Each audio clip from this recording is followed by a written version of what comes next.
Welcome to scary গপ্প। Hello বন্ধুরা, আমি আছি প্রকাশ তোমাদের সাথে, আর তোমরা শুনছো স্ক্যারি গপ্প 93 এপিসোডে তোমাদের সবাইকে স্বাগত জানাই। আজকে আবার একটি নতুন ভূতের গল্প নিয়ে চলে এসেছি। আজকের গল্পের নাম ভূতেরাও বই পড়ে। তোমরা গল্পটা শুনতে থাকো, কেউ স্কিপ করো না। আর যারা এখনও চ্যানেলটিকে সাবস্ক্রাইব করোনি তারা তাড়াতাড়ি চ্যানেলটিকে সাবস্ক্রাইব করে সঙ্গে থাকো। প্লিজ তোমরা একটু সাপোর্ট করো, কেউ স্কিপ করো না, গল্পটা শুনতে থাকো। চলো তাহলে গল্পটা শুরু করা যাক। এক যে ছিল ভূত, তার নাম ছিল হুতুম। অমন শান্ত ভূত খুব কমই আছে, একেবারে গো বেচারা। কখনো কারো ক্ষতি করবার কথা তার মাথাতেই আসে না। সারাদিন চুপচাপ বসে থাকে, মাঝে মাঝে উকি দিয়ে অন্যান্য ভূতের কাণ্ড কারখানা সব দেখে। আর ভয়ে তার বুক কাঁপে। কাঁপতে কাঁপতে কখনো তার চোখ দুটো বড় বড় হয়ে যায়। একসময় সে ছুটতে চলে যায় তার মায়ের কাছে। হুতুমের মা বুঝতে পেরে বলে, দূর পোকা, ভূত আবার কখনো ভয় পায় নাকি? ভূতেরাই তো সবাইকে ভয় দেখায়। এই করে হুতুমের ভয় অনেকটা কমে গেছে। এখন মাঝে মাঝে সে শ্যাওড়া গাছ থেকে লাফ দিয়ে অন্যান্য গাছের মগডালে গিয়ে বসে। এই পর্যন্ত, এর বেশি হুতুম কোনো সাহস পায় না। একদিন সন্ধ্যাবেলা হুতুমের মা হুতুমকে সঙ্গে নিয়ে হাওয়ায় গা ভাসিয়ে দিয়ে এপাড়া ওপাড়া ঘুরে বেড়াচ্ছিল। ঘুরতে ঘুরতে ক্লান্ত হয়ে তারা মুমুদের বাড়ির কার্নিশে একটু বিশ্রাম নেওয়ার জন্য বসেছিল। হুতুম কার্নিশে বসে দেখে মুমু দুলে দুলে পড়া মুখস্থ করছে, আর তার সামনে নানা রঙের ছবি দেওয়া অনেক বই। হুতুম তার মাকে জিজ্ঞেস করলো, মা, ওই বাচ্চা মেয়েটা কি করছে গো? হুতুমের মা উত্তর দিয়ে বললে, ও স্কুলের পড়া মুখস্থ করছে। হুতুমের মনে আরও প্রশ্ন জাগে। সে তার মাকে বলল, পড়লে কি হয় মা? পড়লে অনেক কিছু জানা যায়। হুতুমেরও মনে পড়াশোনা করবার ইচ্ছে জাগলো। সেও মুমির মতো বই পড়ে অনেক কিছু জানতে চায়। কিন্তু সেদিন তার মাকে আর কিচ্ছু বলল না। চুপ করে সেদিনের মতো মায়ের সঙ্গে তাদের আস্তানায় ফিরে এলো। একদিন হুতুম তার মাকে বলল, আচ্ছা মা, আমি বই পড়তে পারি না। তার মা বলল, পারবি না কেন? নিশ্চয়ই পারিস।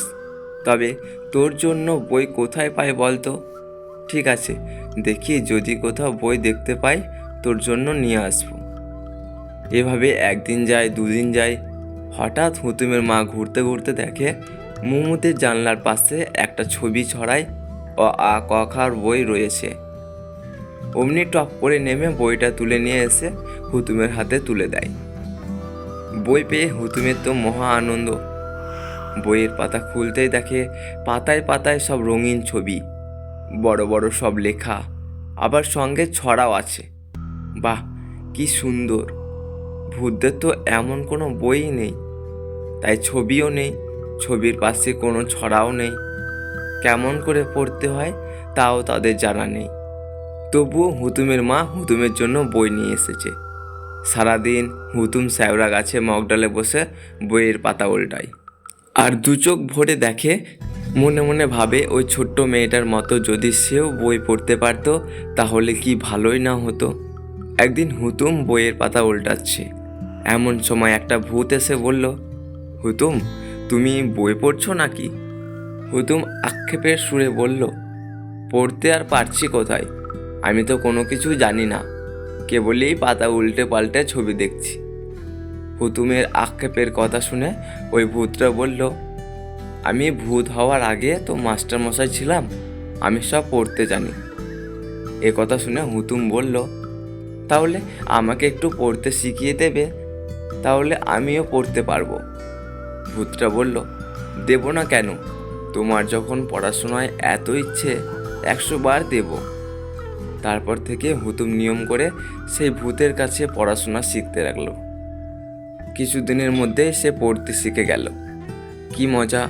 তারপর পড়তে পড়তে তার গোটা বইটাই একদিন মুখস্থ হয়ে গেল। হুতুমের মা শুনে বলল, সত্যি? তোর গোটা বইটাই মুখস্থ হয়ে গেছে? তাহলে বল দেখি। হুতুম গড়গড় করে সব বলে যায়। হুতুমের পড়া শুনে মায়ের আনন্দ আর ধরে না। হুতুমকে জড়িয়ে ধরে খুব আদর করলো। এবার হুতুম বায়না ধরলো আরও একটা বই এনে দাও, কিন্তু তার মা বই পাবে কোথায়? তাই আবার গেল মুমুদের বাড়ির জানলার কাছে।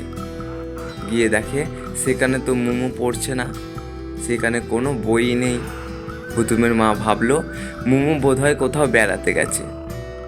তারপর হুতুমের মা কার্নিসে বসে শুনতে পেল মুমু অনেক দূর চলে গেছে, সেই পাহাড়ের দেশে। সেখানে সে স্কুলে ভর্তি হয়েছে, এখানে সে আর আসবে না। হুতুমের মার মনটা খুব খারাপ হয়ে গেল। যাই হোক, মুমুর কাছ থেকে একটা বই পাওয়া গিয়েছিল। এখন উপায়, পথে ঘাটে ছেঁড়া কাগজের টুকরো যা পায় সব হুতুমের মা হুতুমের জন্য নিয়ে যায়। তাই হুতুম গাছের মগডালে বসে বসে পড়ে।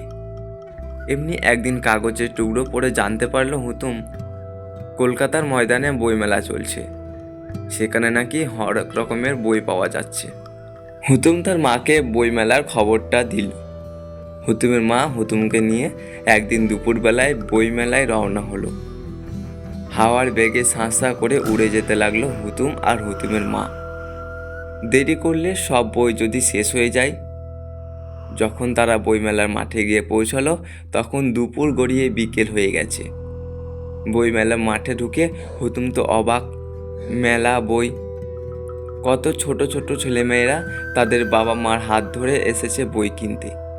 সোনার মতো বিকেলে রোদ এসে পড়েছে তাদের মুখে, আনন্দে খুশিতে রোদের মতোই ঝকঝক করছিল সে মুখগুলো। দূর থেকে হুতুম সব লক্ষ্য করছিল আর মনটা তার ভরে যাচ্ছিল আনন্দে।